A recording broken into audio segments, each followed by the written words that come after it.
Why hello everybody, Spencer here, also known as Lego Dude 11. In today's video, this is my Dungeons & Dragons Honor Among Thieves early review. So without further ado, let's discuss.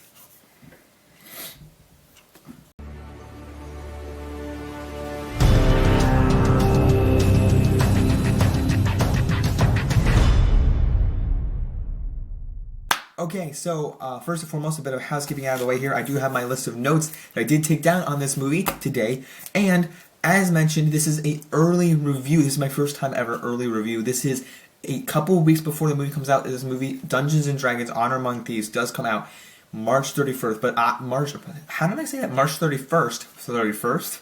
I did see this Sunday, March 19th, a couple of weeks earlier. It was an Amazon fan screening event at my location, at my movie theater. So we went to Atom Tickets and bought our tickets early. And it was a special screening. I think they're doing it again later, like the 26th or something. They're doing a couple of these. And I think it's great. I mean, this movie's great. This movie's epic. It's fun. And first and foremost, before I even get to my notes, this is like the new Jumanji. But going in, like, I love the trailers, and this movie did not disappoint. It has a 90, exactly right now, the last I checked, it was a 90% critic rating. And I agree with that. I think it's great. I hope the audience score is either higher, somewhere higher than that, or exactly 90, because if it's below, I'll be a little bit disappointed, because I genuinely like this movie. I like the Jumanji movies, but I think this is in par even better than what Jumanji is. It has that fun energy, but a little bit more, a little bit camp. Not even. I wouldn't even say campy. Like, it's just fun. It brings D&D to life, and I'm gonna elaborate a little on that. But a little that out of the way. That's my housekeeping. But I want to mention, I don't have much. Say nostalgia is not the right word. Like lore background on Dungeons and Dragons. I played one campaign with my friends, and I also my dad has played for years, so I went with him, and we both had a great time. I think he got more out of it because he plays the game.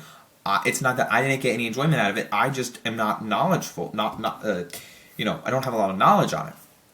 But with that said, I completely love this. It was a great time. So let me get to what I thought. First off, the score and the soundtrack done by Lauren Balfe was a absolute treasure to hear. He actually has been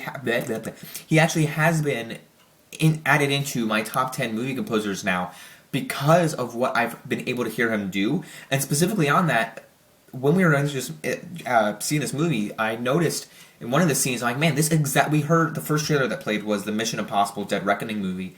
And there's a moment in that where I heard a similar motif in there. I'm like, this sounds like the Mission Impossible movie, but why? It's the same guy.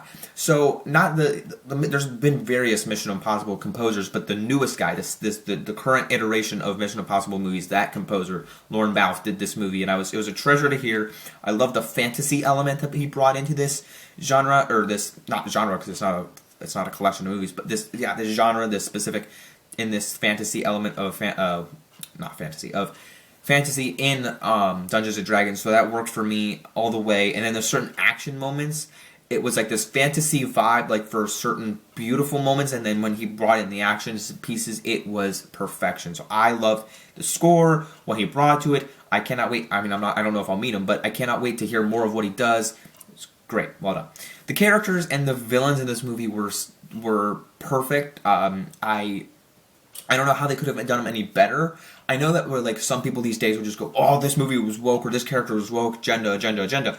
But you have to understand, I think what these characters kind of like, I'll just elaborate, just kind of make this analogy again to Jumanji, how I think how these characters relate really nicely in the sense that they're playing, again, they're not playing in Jumanji, they're kind of playing teenagers in adult bodies, but this movie, it is taking certain characters and personalities and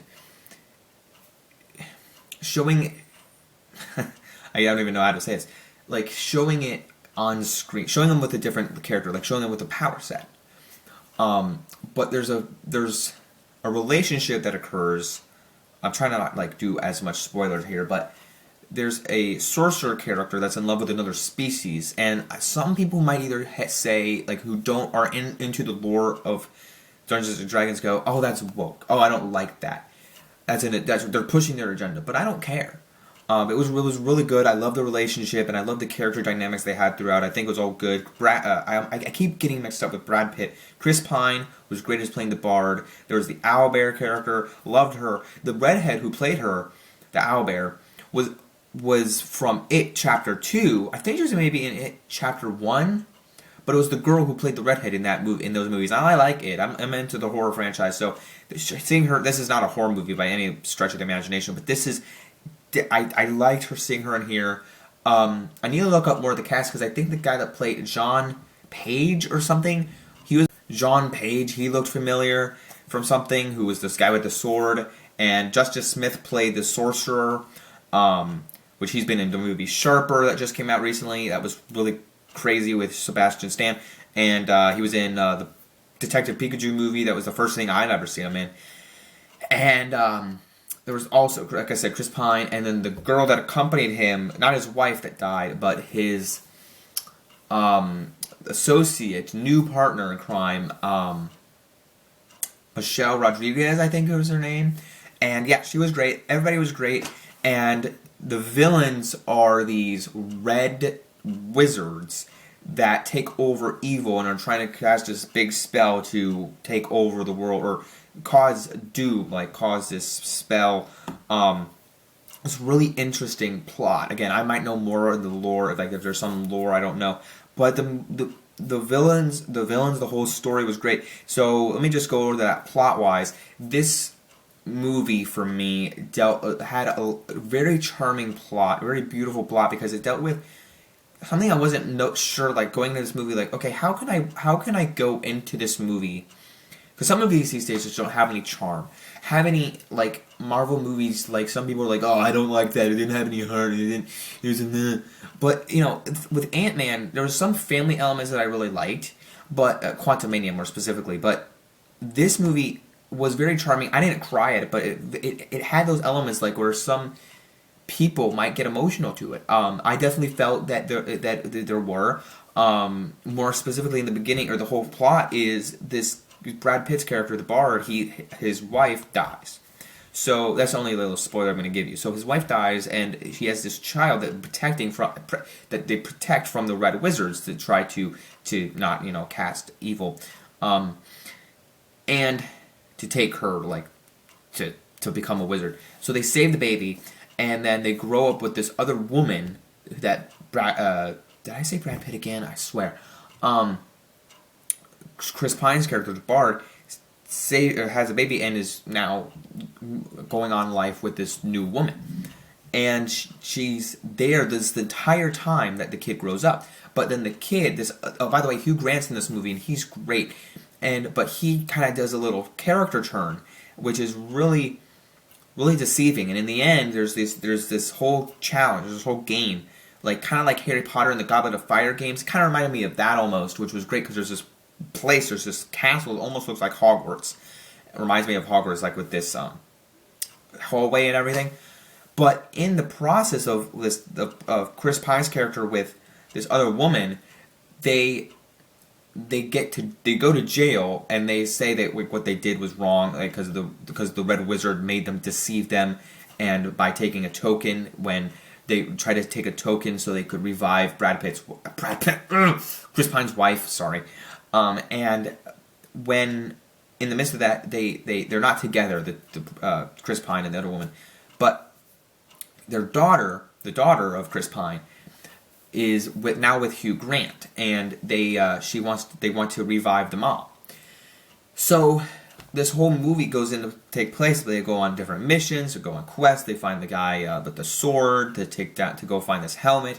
There's this whole thing. There's this whole battle that goes on with these demons, with these red wizards. There's the male versions of the red wizards. There's like red wizards that are female, and then these other guys that have swords and like look kind of the same makeup going on, and then they have this fight in this dungeon with lava and this bridge and everything that looks so cool. It kind of reminds me of Lord of the Rings and all this, but it looks better than Lord of the Rings in my opinion. And then there's this smog-like dragon that's so fat, comes out like, I almost wish Benedict Cumberbatch kind of said a voice. It would kind of been funny, but it didn't look like smog. And then they were fighting. The dragon comes out and they're fighting all this, and they have this. They find a staff one time they finally find that they have this staff that they find in this village, and they can portal, kind of like the video game Portal, that just you go to locations, and there's this whole gag in the movie where there's this system they need a portal to get to the end, that they use to get to the end battle. But throughout this whole thing, when they fight and have this end battle with the Red Wizards, with the one head sorcerer, Red Wizard lady, they have this whole final battle. It's so good, and at the end they revive. There's a little bit of a spoiler here, but there's this emotional connection with the woman, the new partner, associate, I guess, woman that's with Chris Pine. I swear to God. And they use this token on her instead of reviving his old wife. I shouldn't say old wife, his wife. And because this woman had been around for the child ever since the mom died, because the mom died when she was a baby. And that was really impactful, not to me, because I don't have any children. I didn't lose a mom. But I could feel it. There was a little bit of tingles like going on. The spider tingle, the Peter tingle. I don't know why I had to reference it as the Peter tingle from No Way Home, but it was really I felt the feels of what was going on there. So that was great. I love the plot of what was going on, and again, the humor and the references for me. Like I mentioned, the plot, there was so many things going on, like different battles and everything, going through caves, seeing these crystalline things, and then we go into everything worked for me. The scenery was amazing. They're going through, like, in the beginning and shot certain moments when they're trying to get, like, to these caves and find people. There's this beautiful scenery, like, with the volcano. I want to know where they shot this film, because this film was incredibly well done, incredibly, like, directed, shot, edited. I don't know if it'll get an Oscar for anything, but I'm in love with this. I hope we get another one. And there's great scenery with, like, hills, mountains, greeneries, volcanoes, mountains, whatever. There are some mountains too. Like the beginning of the film, there's a scene, like, again, where they're trying to break out of jail, like, get a pardon. And I think they call it a pardon, like a sentence. The pardon is guilty if you're guilty or not, like sentencing them. And they jump out. Chris Pine and the woman jump out this window, and there's this big mountain. They fall out this window, and there's this big mountain and ice and everything. So it's gorgeous looking in the scenery with the like I said, editing, but with the cinematography, it looks gorgeous. So the humor and the references are really on point with this movie, I think, because again, like I mentioned, the first thing I'm going to mention, I'm kind of going out of order in my notes, but it doesn't matter. Just kind of do both of these topics side by side here. So the references, as I mentioned, I'm not that I don't have that much knowledge in the lore of Dungeons and Dragons. I almost kept saying the Lord of the Rings, but it's not Dungeons and Dragons, and I don't think that, like, was it told like anything bad on this film. I just think that if I know more, like, for me, I love the trailers. I really wanted to see this movie. Another thing is, I didn't see Shazam. I already made a video on why I'm not seeing these DC movies. For this, for me, I don't know much about D&D, but the trailers made me go, I want to see that movie. And if trailers can do that, that is good. Even though I don't have much knowledge in it, I still had interest to see this. I still had fun, and I loved it. I think that's what most people need to do nowadays. Some people just go, oh, they're making a Dungeons and Dragons movie? Well, I've never played the game, so therefore I can't watch the movie. No. You don't have. That's not the point. The point is, if you don't like the trailers, then you shouldn't see the movie. But if you know about Dungeons and Dragons, and if you're interested and you like movies and that trailers interest you, go see this movie, because that's what it did for me. And like any genre, like any movie, kind of like The Last of Us. Like, I've never played The Last of Us, but the show was incredible. So there's that for you. And then the humor worked on a level for me. It wasn't too super cheesy, and there were a couple, like, my theater was packed. Like, again, this was an early screening, but my theater was packed, and everybody was getting belly laughs from certain jokes. And there was just this one moment. I think that my two favorite moments was when Chris Pine's Bard character was playing a song, and it just went on loop forever. And I'm not going to say what happens, but it just kept going on forever, like in this time loop. And my theater just died laughing. I was laughing as well. It was just hilarious.